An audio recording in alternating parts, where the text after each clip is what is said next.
semua, apa kabar? Ketemu lagi dengan aku Kuon Rosi. Kalau aku sih masih belum ada gimana gitu kayak dia. Nah, buat pecinta K-pop pasti udah kenal nih yang di samping. Ada juga lah pasti yang nggak kenal. Tapi dari 300 juta penduduk Indonesia, aku rasa yang udah kenal sama yang namanya Yani Kim itu udah 70%-nya. Allah, Amin, kagak lu. amin. So maksain dia. Bukan maksain. Sekarang TV mana coba yang belum pernah kamu masukin? TV ku yang belum pernah kamu masukin. Sama aja. Masuk TV percuma kalau nggak ditonton.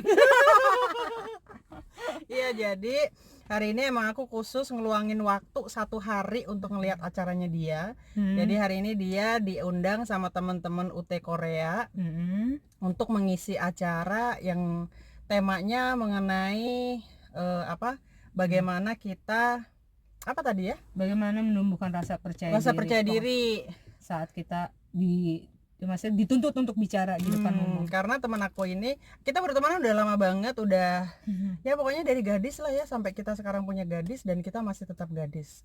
Ngarang.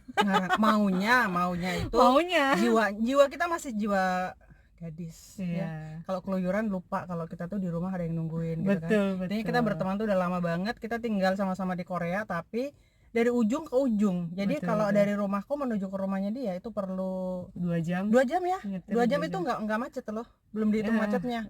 Kalau dihitung macetnya 4 jaman gitu. Jadi emang benar-benar meluangkan waktu 1 hari untuk ketemu sama dia, terus mau ngobrol di luar pun kayaknya enggak ini ya. Makanya kita kayak orang lagi. Iya, tadi kita gitu. Sebenarnya sih tadi kita mau ngevlognya di kafe ya, tapi karena di kafe itu ada live musiknya, pokoknya ada musiknya, jadi gimana ya? Kenapa? Oh, sorry. Oh, udah on kok itu? Oh iya, jadi buat teman-teman semua sekarang itu kita pakai 2 kamera karena temanku ini dia YouTuber banget. Enggak juga sih. Followernya itu udah banyak banget. Enggak, baru pik lah ikan. Tapi kan ya lumayan. Udah berapa sih? Baru 100. Baru di depan gue. Aduh. Kameranya dia jatuh. Baru 100 ribu lebih dikit lah. Lu mau tahu nggak? Apa? Gue. Kenapa? Baru 5.000. 5.000 ya, 5.000 ya lumayan loh, orang kamu juga jarang up kok. Videonya masih di bawah 20 video. Orang jarang nge-up video, berharap banyak yang nonton gimana. Tapi mudah-mudahan setelah ini aku seminggu sekali. Ya, insya Allah. Penting konsisten sih sebenarnya. Dia filmnya udah banyak ya. Siapa? Mungkin kalau yang nonton, karena kita 2 kamera sekarang. Kalau yang di kamera di sini udah tau lah filmnya dia apa aja. Tapi kalau yang di kamera ini karena pasarnya beda, pasarnya beda. Mungkin belum banyak yang tahu. Mungkin ada yang udah tahu, ada juga yang belum ya. Kalau temanku ini filmnya udah banyak banget loh. Udah main sama siapa aja? Sama siapa ya? Kadang gue juga suka lupa siapa sih lawan main. Sombong. Enggak, soalnya kan nama Korea itu sulit banget dihafalnya. Jadi siapa sih pertama? Enggak, yang lo digendong-gendong itu? Itu sama si Mas Juwon. Oh iya si cakep itu bareng sama Kim Tae Hee. Terus bareng lagi sama Ha Ji Won. Bareng lagi sama Kang Min Hyuk. Ha Ji Won itu waktu aku potong rambut kayak gini kan, Ha Ji Won pernah tuh potong rambut kayak sekarang gini. Sekarang juga masih begitu loh ya kan? Dibilangnya mirip loh. Ketawanya ngeledek banget dia. Dibilangnya mirip. Kalau gue cuma ketawa. Dia ngelihatnya dari Namsan Tower terus pakai sedotan gitu. Terus sedotannya tengahnya itu udah rusak gitu dia.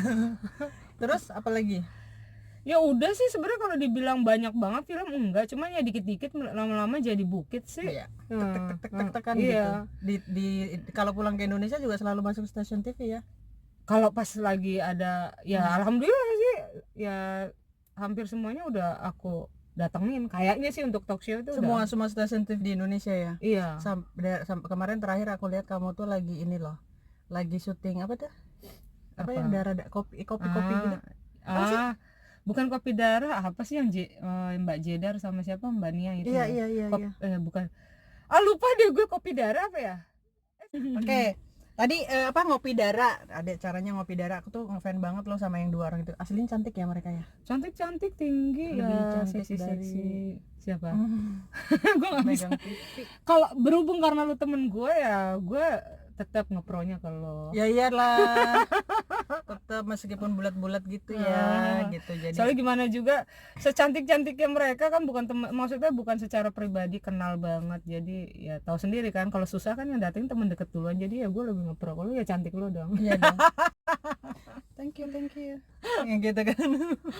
Iya, jadi apa namanya, kita bertemannya memang udah lama, tapi aku sangat ngefans banget loh sama dia ini. Terus bisa dijadikan motivator kali ya. Kalau ya tergantung sih kalau memang orang, karena jejak rekamnya dia itu kalau di buku udah keluarin buku ya, udah buka, udah dia ini udah punya satu buku. Kamera lo jatuh mulu ya. Kameranya dia nggak bersahabat. Kalau kamera saya dari tadi anteng gitu, soalnya nggak ada ininya, nggak apa-apa, langsung ke depan. Tadi lagi ngomongin buku ini, udah ngeluarin buku juga loh dia, keren banget. Yang belum baca wajib baca. Nama bukunya apa? Nggak apa-apa lo promo di sini, nggak apa-apa kok. Nggak, yang penting habis ini nomor rekening gue kasih. Aku belum lama sih kayak mengadu nasib bikin jadi writer. Mengadu nasib. Bahasa lo. Mencoba sesuatu yang baru dengan menulis sebuah buku, dan bukunya itu belum lama ini launching, kalau nggak salah tahun lalu, bulan 11.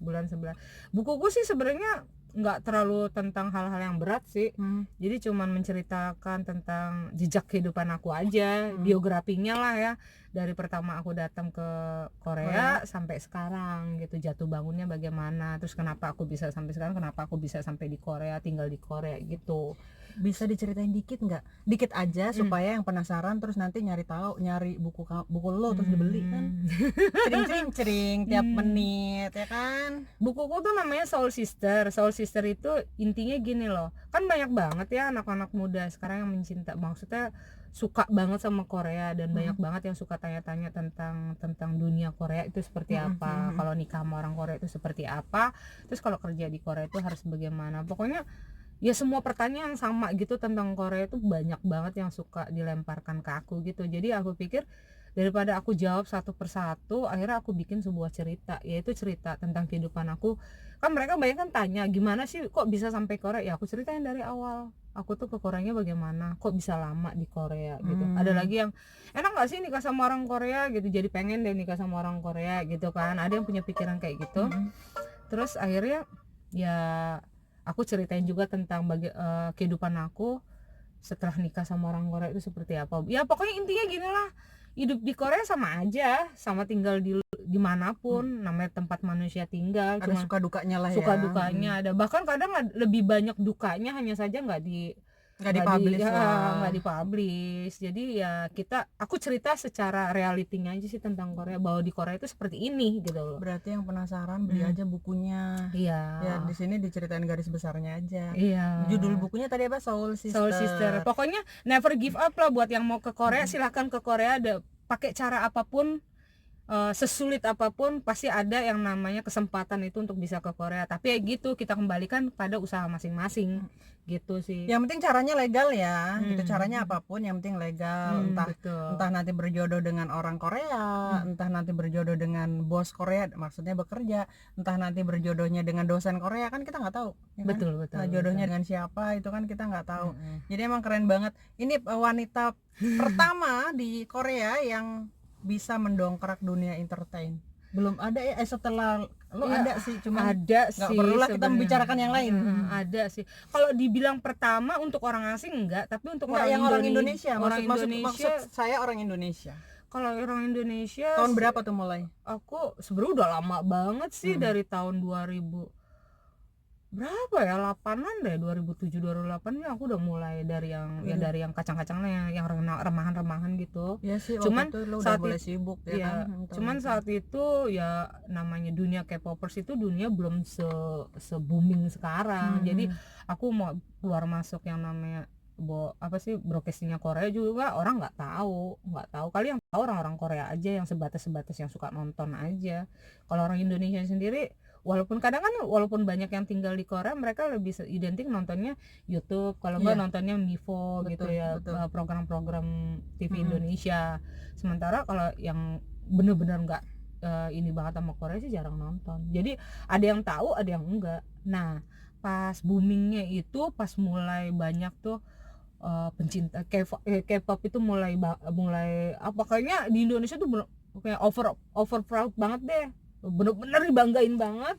Akhirnya drama-drama Korea apapun itu yang ada yang misalnya tayang di Indonesia pasti debak, pasti pokoknya kalau dari Korea itu langsung gimana gitu iya, ya. iya. Sampai semuanya itu serba K ya, serba K, K-pop. Apa tuh ya kalau penyebutan drama Korea itu? K-drama. Enggak, ada lagi sebutan yang baru, drakor dibalik drama gitu, Korea, drama Korea gitu. Kalau dulu kan K-drama, sekarang jadi drakor. Ada yang nyebut drakor, gue sempat salah denger, gue pikir pelakor. Iya gitu sih. Jadi ya pas aku mulai boomingnya tuh pas tahun 2015, pas banget itu dramanya yang diperanin sama si Juwon sama Kim Tae-hee. Itu yang ini ya, yang lo sakit itu ya? Iya, yang pas melahirkan itu. Yang melahirkan. Kalau yang lo bisu itu belum lama, tahun lalu itu drama Byung-won Hospital. Iya benar-benar itu anak gue ngeliat terus loh. Justru gue tahu lo syuting itu tuh dari anak gue loh. Oh ya. Iya. Dia bilang gini, bunda ini kan temannya bunda gitu kan. Siapa gitu kan, terus dia puter kan. Dia kan udah bisa ngedownload sendiri gitu kan dari TV. Pas dilihat, oh dia inget ini temennya bunda, tapi dia suka lupa nama gitu kan. Dia cuma panggilnya Imo atau panggilnya kan tante gitu kan. Pas lihat, oh ternyata ya nih. Jadi dia tuh dari satu episode itu tuh dia bisa nonton sampai 10 kali loh. Oh ya. Itu yang dilihat kalau pas ada lu nya doang. Bunda ini ada tante nih. Aku harus bawa boneka nih buat si Ji. Iya makanya. Tuh dari situ deh mulainya, tahu-tahu Instagram aku banyak followernya. Itu aku bener-bener waktu itu Instagram juga aku baru punya, dan ya jujur ya aku tuh nggak kudet banget lah tentang sosial media waktu itu, apalagi udah ibu-ibu punya anak 2 lagi. Kayak nggak ada waktu, bukannya nggak ada waktu ya, pokoknya nggak ngerti banget dunia kayak nggak gitu. Kepikiran lah sampai ke situ ya, nyari-nyari untuk sampai situ, mikirin cuci piring. Iya, intinya sih sebenarnya aku ikut syuting kayak gitu bukan karena aku pengen jadi artis sih. Tahu sendiri sini orang-orang asing kalau nasibnya baik pasti bisa aja kok syuting di Korea. Iya kan? Asal ada kemauan kan? Ada kemauan dan ada kesempatan. Ada bakat, ada kesempatan gitu kan. Jadi sebenarnya perjuangan untuk ada telepon terus nih. Sebenarnya perjuangan untuk sampai di titik yang sekarang itu nggak mudah ya. Iyalah bener, saingannya juga banyak, belum jatuh bangun, belum harus capek deh, belum harus ninggalin anak subuh kalau pas dapat schedule-nya pagi-pagi, atau ya macam-macam. Apalagi kalau udah dapat job syuting drama itu, biarpun keluarnya cuma semenit 2 menit itu kadang syutingnya bisa 2-3 hari nggak pulang. Ya Korea semuanya kan harus perfect kan. Cuman sebentar aja kita nunggunya lama, standby-nya lama, banyak banget deh. Cuman kadang apalagi kalau pas musim dingin ya. Cuman ya gitu, baru keluarnya sedikit, kadang ya ada ya yang kasih support ya, ada yang bikin down juga ada. Cuman keluar begitu aja, cuman sekelewatan aja. Sebenarnya sekelewatan juga di Korea tuh benar-benar butuh ini yang maksimal banget. Butuh persiapan. Dan itu juga latihan. Aku juga udah makasih banget sama kesempatan itu. Ya elah, orang mau masuk TV Korea tuh kalau tahu sendiri dong auditionnya kayak apa, ininya kayak apa, ya kan? Baru pendataannya aja udah itu kan, apalagi pas bisa kepilih aja gue udah bangga banget. Sebenarnya nggak mau berharap yang lebih lagi. Kalau ada ya dijalankan, kalau enggak ya sudah, cukup di situ rezeki aku ya aku terima. Intinya kita tetap terus berusaha ya, terus berusaha. Soalnya kan dunia kita, dunia lu sama dunia gue itu beda banget. Kalau masuk ke YouTube lu itu kan perasaan yang kalau gue ngelihat dari komen-komennya ya, yang ditanya itu mengenai K-pop, drama, bla bla bla. Kalau di dunia ini nih di channel gue tuh beda. Rata-rata itu kalau ngelihat mukanya Rossi ya IPS. Kayak gue dulu waktu kerja di HRD kayaknya ngeliat muka gue buahnya nanya visa. Iya makanya ya, gitu. Tapi udah meskipun dunianya beda nih, ada nggak kayak ya mungkin pesan atau apa ya, jangan, kalau jangan lo tua banget ya kan. Buat teman-teman kita PMI yang ada di Korea atau CPMI itu calon ya, masih calon, kira-kira ada nggak lo yang harus disampaikan ke mereka? Apa sih yang untuk yang masih di Indonesia nih CPMI, apa aja sih yang harus mereka siapkan? Maksudnya untuk ke Korea gitu? Iya, maksudnya dari segi mental, dari segi mungkin bahasa dan lain sebagainya lah. Pertama-tama sih jangan berharap kalau udah nyampe ke Korea itu bawanya yang enaknya aja. kedua ya kalau mau ke Korea otomatis kita cari tahu dulu bagaimana cara ke Korea dengan cara yang legal. Kalau udah dapat dan sudah menginjakan tanah di Korea, jangan lupa dengan niat awal. Itu sih niat awal. Kebanyakan rata-rata nggak semua, banyak yang kadang awal sebelum datang ke Korea menggebu-gebu, kalau nyampe ke Korea gue mau serius kerja, gue mau ngumpulin duit sebanyak ini, nanti pulang biar jadi bisa buat usaha segala macam, tapi pas sampai Korea tiba-tiba dia lupa dengan niat awal. Ada banyak yang kayak gitu. Jadi kalau bisa sebelum atau sesudah sampai di Korea, setiap ada kesempatan kerjakan. Kalau udah kesempatan itu datang ke kita, jangan sia-siain kesempatan itu, dan akhirnya kita nyesel pada saat kita harus kembali lagi ke Indonesia. Iya. Tuh ya buat teman-teman, berarti sebenarnya apa yang biasa gue sampaikan ke mereka sama yang lo sampaikan nggak beda-beda jauh gitu. Iya kan. sih sebenarnya cuman kerjaannya aja sih yang beda. Tapi kalau mau jujur, aku juga kan sebelum aku mencapai ke posisi yang sekarang ini kan, dulu awalnya juga karena aku magang juga, kan? Pertama ke Korea kan aku yang magang. pertama kali datang ke Korea. Cuman ya caranya aja beda, walaupun sama-sama kita tuh kerja di Korea. Kalau aku kan di Korea udah mau 19 tahun. Jadi ya dulu datang ke sini karena untuk urusan kerja.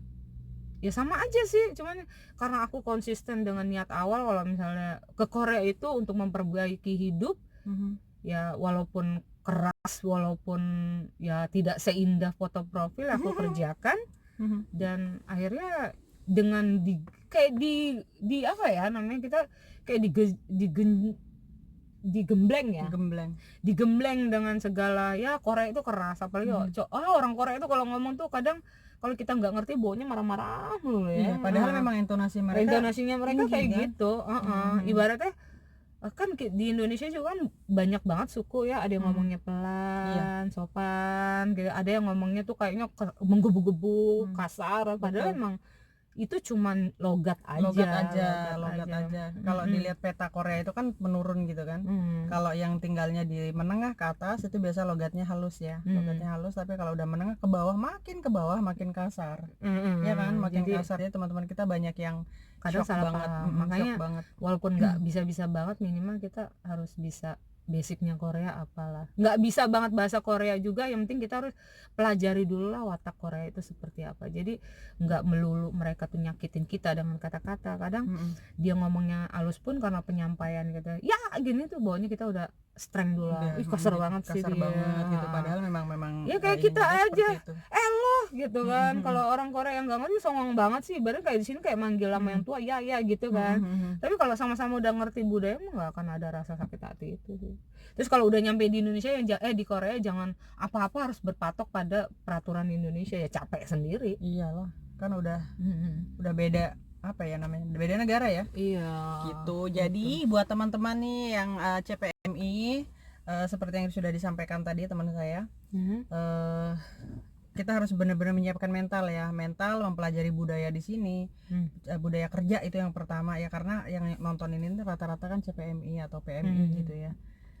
Ya akhirnya aku bisa buat video sama dia karena dia tuh sibuk banget. Salah, enggak lah, dia kali yang sibuk. Enggak lah, dua-duanya karena kadang-kadang kan gua ada waktu, lu nggak ada, lu ada waktu, gua nggak ada, kita berdua ada waktu, ternyata jauh banget rumahnya, hujan. Artinya nggak bisa ketemu gitu ya. Jadi seneng banget udah bisa mampir di channelku. Nama channelnya apa sih? Tuh kan belum punya channel, namanya aja nggak tahu. Kuon Rosi. Ya, nama channelku Kuon Rosi. Kalau yang mau kepoin channelnya dia, jangan lupa subscribe. Yani Kim. Kalau aku sih channelnya double N ya? Double N. YANNIEKIM ya. Iya. Itu channelnya dia sesuai dengan nama kita. Sebenarnya udah mau closing tadi, tapi mau cerita sedikit karena banyak loh yang ngomong ke gue gitu ya, atau kayak yang ngapain sih mentang-mentang tinggal di Korea namanya ke Korea-Koreaan gitu kan. Kayak dia juga gitu sebenarnya nih ya teman-teman semua, kita itu bukan mau sengaja mau merubah nama kita menjadi Korea-Koreaan. Iya betul betul. Kita pun kalau kenalan sama orang kita nggak pernah ya ngomong nama gue Konrosi atau lo nama gue Kimiani, nggak pernah gitu. Cuman kita berawal dari Facebook ya, berawal dari Facebook waktu itu memang pengen bikin Konrosi gitu kan, Kimiani gitu, Yani Kim ya kalau lo ya, Yani Kim. Jadi akhirnya orang itu mengenal muka ini nih Konrosi gitu loh. Jadi kita bukan mau gaya-gayaan. Lagi gitu, mungkin karena posisinya kita juga tinggal di Korea, nikah sama cowok Korea, jadi ya kadang di adat Jawa juga kalau udah nikah kan ada nama suami di belakang ditempel-tempelnya, sama aja sih sebenarnya. Misalkan ya Allah nyebut nama orang. Nah gitu sih sebenarnya, bukan karena mau gaya-gayaan, image-nya aja seperti itu, padahal sebenarnya nggak seperti bukan itu. Ya, kita nggak bergaya pun udah kelihatan bergaya lah. Gue nggak ngomong gitu ya. Ya intinya gitu ya, mudah-mudahan dari video ini banyak hal yang bisa dipetik dari teman-teman CPMI, karena pas kebetulan banget ketemu sama dia. Untuk bikin janji itu gampang sama dia, tapi untuk ketemunya itu susah. Seperti yang tadi dibilang, iya aku sibuk, dia enggak, dia sibuk, aku sibuk, kita sama-sama nggak sibuk, hujan. Karena jaraknya cukup jauh rumah kita. Oke, thank you banget ya nih udah mampir di channelku. Lo udah ini belum sih? Udah ya? Udah ya, kalau belum maksudnya keterlaluan banget ya. Ada lah, kamu kan yang aku aja tahu kamu dulu kalau ngevlog di meja tempat kerja. Gue tahu lah. Orang jarang nge-up ya, nggak kelihatan lah. Ya jarang banget nge-up, tapi buat yang suka mampir-mampir di channelku, insya Allah satu minggu sekali akan diupload apapun kontennya. Nggak harus IPS juga, karena saya juga kan dari tadi saya gitu, karena gue udah biasa formal ya ngomong di depan mereka tuh pakai saya, kamu gitu kan.